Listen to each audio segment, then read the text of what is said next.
Hon, I'll be right back. I'm going out for a bit. Okay, but don't forget your diet. Promise me no donuts. Oh yeah, copy that. Alright. Promise me no more donuts. Donuts.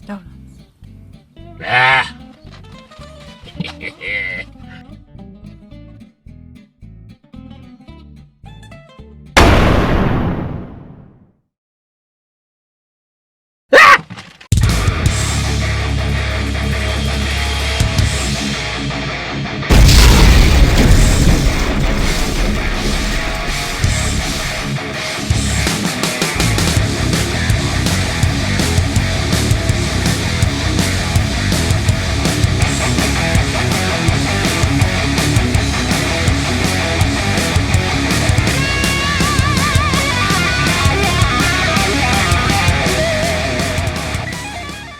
What's up, movie lover badasses? Fat Samurai Guy here with Lady Fat Blood, and today we are going to review Amazing Spider-Man 2. So, if you're all wondering why it took us so long to watch and review this movie recently, please watch our Films Revisited review. I'll put in the link below of the first The Amazing Spider-Man, and you'll see why it took us a while to get to this one, okay?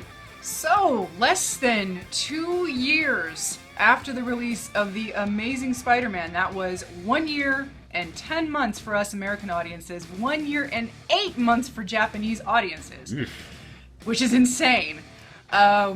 We were given the sequel, ta-da! Once again directed by Mark Webb and starring Andrew Garfield as Peter Parker / Spider-Man and Emma Stone as Gwen Stacy. Joining us are our villains of the week in the Green Goblin / Harry Osborn, played by once future up-and-comer until he started in the shitfest Dane DeHaan, which haven't really seen much of him lately. And Electro, played by Jamie Foxx, who waited a whopping 10 years to give us his mandatory shitty film after winning his Oscar. Yes, that is a thing. Everyone has to have at least one. So, the movie did try to be cohesive in that it showed the flip side of the beginning of the first Amazing Spider-Man, where we see Richard and Mary Parker dropping off young Peter to his Uncle Ben and Aunt May. And obviously, Peter never finds out what happens to his folks in that version. While in here, they show the flip side of what happened to that, where we learn Peter's mother is killed, and we see his father desperately trying to send off some random information that we don't know anything about yet to some unknown location. One of the best things in this film is its CGI visuals. The CGI looks fantastic in this movie. This is probably the best Spider-Man has looked so far. Yeah, and even though I really liked the new design of his suit for the first Amazing Spider-Man, and for no apparent reason they reissued it so that it kind of looks more traditional Spider-Man for the sequel, it still looked pretty good. Mm-hmm. And again, Andrew Garfield crushes it as Spider-Man. He's just great in that role. When he's underneath that mask, it's good stuff. And when he is being funny, his comedy portion of things usually hits. And somebody, bless them, was trying very hard to be foreboding at the very opening of the film. Just after the Sony Columbia Pictures logo fades away, we are first treated to the visuals of the inner workings of a watch, which you zoom out and you see it's Richard Parker's watch. Now, the gears inside the watch, of course, look like the inner workings of the clock tower, which is where our finale of the film takes place. And just after we learn the fate of Richard and Mary Parker in that scene, the film fades to black, and we hear a very ominous bell toll, which also is in reference to the Clock Tower finale. And during Gwen's speech, as they're graduating, it was a little too on the nose with the foreshadowing of what was going to happen to her by the end of the film. They tried really hard to splice in relevant scenes of her speech and what Spider-Man was doing. He was trying to save all these people as Rhino was attacking the city at the very opening. And even though it was a little too forced, stylistically, it still looked good. Another unexpected comedic moment happened where, even though at this point, after being introduced to the Max Dillon character, he was very wah-wah, it was very awkward watching him, he does have one funny scene that was actually legitimately funny, where a coworker is bad-mouthing Spider-Man, and in a daydream, Max freaks out and starts harassing him. That was actually pretty funny. That was funny. J. Jonah Jameson actually has a half-assed cameo in this film. Peter Parker is sending off a picture of Spider-Man to the Daily Bugle, and is trying to message J. Jonah Jameson saying, hey, you might want to rethink what you're saying about Spider-Man. I think he's just trying to help. To which J. Jonah Jameson, in written email form, simply replies, wrong! It would have been really nice to have seen him. Yeah. And although, from a storytelling point of view, it was forced and unbelievable, Andrew and Dane tried really hard to make their friendship work for the camera. They tried. If we had had some establishment from maybe the first film, maybe via flashback sequence when Peter was a kid and he had just been dropped off by his parents, this probably would have worked very well, but the writing did not allow that to happen. And another good performance was Aunt May, played by Sally Field. There is a scene where she gets very upset with Peter for trying to find out about his parents and what happened to them. She becomes very upset because she feels she and Ben raised Peter after being apparently abandoned. Sally Field is a real pro in this scene, and her performance actually does make you feel for the character. Gwen Stacy's death was actually very ballsy for a superhero film. And it was incredibly well done. If the story hadn't seen fit to destroy the relationship up until the very end of the film where they finally get back together, this would have been one of the most beautifully sad death scenes on screen. And the aftermath showing the seasons pass with Peter by Gwen's grave was a nice touch as well. From a cinematography point of view, the entire sequence was beautiful. The sound cuts out as it needs to, it grows very quiet, the music cuts out and only certain sound effects come back. It was a very well done scene. And while Electro's music was downright terrible in the most sincere and truest of sense, unlistenable, really truly, the rest of the film score is pretty decent. Spider-Man's theme is serviceable in the heroic, generic sense. But the music at the very end of the film, during and after Gwen Stacy's death, is actually emotionally very well composed. But what I really noticed the second time watching this film was Green Goblin's theme. It was perfection. I'm not even being sarcastic here. It's eerie, it's creepy, and unlike Electro, it's perfectly thematic and tells us his story without using words. More on that later. But you cannot have the good without the bad. And you get to the point where you have to separate what is the nitpicking and what is the legitimately bad. And unfortunately, they go hand in hand in some portions here, but you start to nitpick because there's so much bad surrounding everything else that at one point I found myself going, okay, now is this just bad or am I just irritated with the film? So, having said that, so right after the plane sequence was a pretty serviceable, emotional, decent scene. We get the opening with the heroics of the comedically inept Rhino battling Spider-Man, where the movie, it's trying its heart out to be exciting. Could have been worse, could have been better. And again, the movie does succeed with some of its comedy, but is immediately destroyed with the sudden introduction to Max Dillon, who eventually becomes Electro, complete with goofy music. No shit, goofy. And so this big elaborate chase sequence is going on throughout the city, and Max Dillon almost gets hit by one of the vehicles involved in the chase, and Spider-Man has to make a break for the chase and save Max, and he does, and Lord, one of the first things out of Max's mouth is, "You know me?" Because Spider-Man has just looked at his name badge and he says, "Hey Max, you gotta be more careful, buddy." And he goes, "You know me? But I'm a nobody!" Subtle, guys. Really subtle. And that is one of the main points of contention with the character development throughout this film, with all of the characters that they expect us to get to know. And for me, this is actually one of the 2 points throughout the film where, yes, the majority of the CGI look pretty good. There is one point here and one point at the end. The first point here, the CGI looks downright Pixar-ish. Spider-Man is trying to stop the plutonium from breaking, and you see him dangling. Yeah, it's not pretty. The second point, obviously, would be at the very end, where Electro looks like something out of an Asylum Presents Avatar. So, at this point in the game, we've had several points of comedy throughout this action sequence, with the chase going on throughout the city. Spider-Man is clinging to the front of a car in one of the comedic bits that hits. He's on the phone with Gwen Stacy, who's about to give her commencement speech. And it's a very lighthearted scene, and wham! We are given our first unintentionally hilarious cameos by Mr. Dennis Leary, who of course played Gwen Stacy's father in the first film. And this is where we start to piece together that Peter Parker is having hallucinations of Gwen's dead father. More on that in a minute. And then boom, we jump right back to comedy and action again. So after this chase sequence, we are in another scene where we are happy and celebrating a graduation, and not 10 minutes after our first hallucination, another flipping hallucination. Get it? And to insult us, again, because we have no brains and we have no attention span of the movie that we watched not even 2 years prior, we are given a flashback of Gwen's dad telling Peter to not see Gwen anymore because we're dumb. And so this second flashback apparently is what does it for Peter.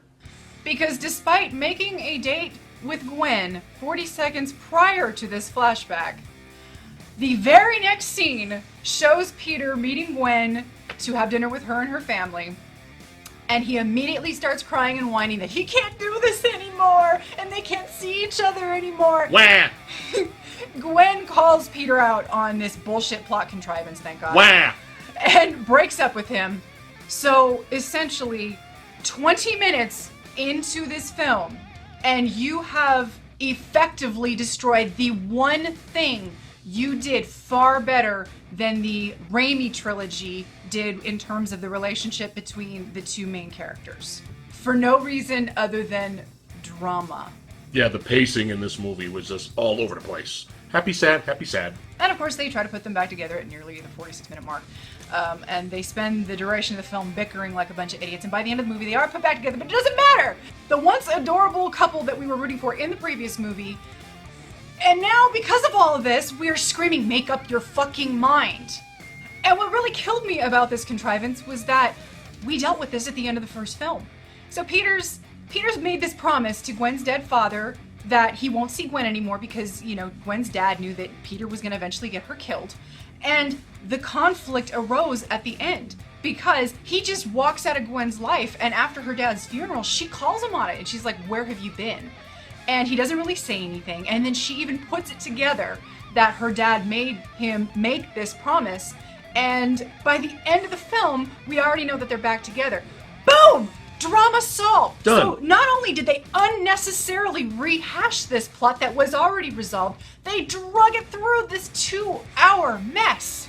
And as you will find in the majority of the lazy effort that we get a lot of in films these days, and I'm pretty sure we saw this in the Raimi trilogy, you get the cliched montage, something you think would have happened in the first movie after he makes his first appearance as Spider-Man, of Spidey doing things in the city with the audio overlay to the idiots on the radio going, oh no, he's a good thing, no, he's a bad thing, rabble, rabble, rabble. And at one point you hear Max calling in on the radio saying, hey, you know, Spider-Man's a good guy, man. He saved my life once, and then we became best friends. Yeah, that was something he actually said. And one of the things that kind of came out of nowhere for me was all of a sudden Peter is dealing with this issue of abandonment. But like many plot points, it's not really fully felt by the audience due to the forced dialogue and the forced situation. It's like, shouldn't we have been hearing about this since the first film? And this is one of those things that it probably just bothers me, I don't know, but this movie did one of my big pet peeves in filmmaking, where a character will say something to another character, and 15 minutes later, the character will hear what that other person said to them because they've seen something and they're like, oh yeah, that person said this to me. I heard it 15 minutes earlier. I am not that fucking dumb. And speaking of Plot Convenience Playhouse, Peter Parker is a very lucky young man. Uncle Ben, his dad, and Gwen Stacy have all had lovely parting words for him via voicemail, via video, and via recorded video that he was able to listen to whenever he wanted to after they died. And just a little recap, because we're all dumb here. Gwen Stacy dies at the end of this film. Peter Parker, as he does every couple of story arcs, decides to not be Spider-Man anymore. He has stopped being Spider-Man for several months. And he finally listens to Gwen's speech, his uplifting, motivational, inspirational speech that you must promise me that you'll just be yourself and all that good stuff. So do you mean to tell me that if Peter Parker had not listened to that speech, the very day that the Rhino broke out of jail and got his new Rhino suit, he basically would have let him simply run amok in the city and not done anything to stop the rampaging? Yes. This movie asks a lot of us in terms of getting to know many characters, following many plot threads, and the first character that we're actually introduced to is the character of Max Dillon, who, as we said, later becomes Electro. And he is presented to us in the most obvious of cliched terms. He's nerdy, he's an outcast, complete with a comb-over, pocket protector, doormat personality, and goofy music. I mean, I thought Guy Pearce in Iron Man 3 was bad. I mean, his character in Iron Man 3, I thought he looked bad in the beginning of Iron Man 3, if you watch it. But could you please get your fucking Batman Forever Riddler out of my Spider-Man movie, please?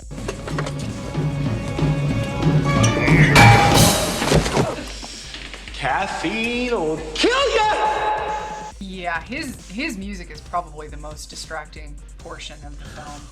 Very inappropriate.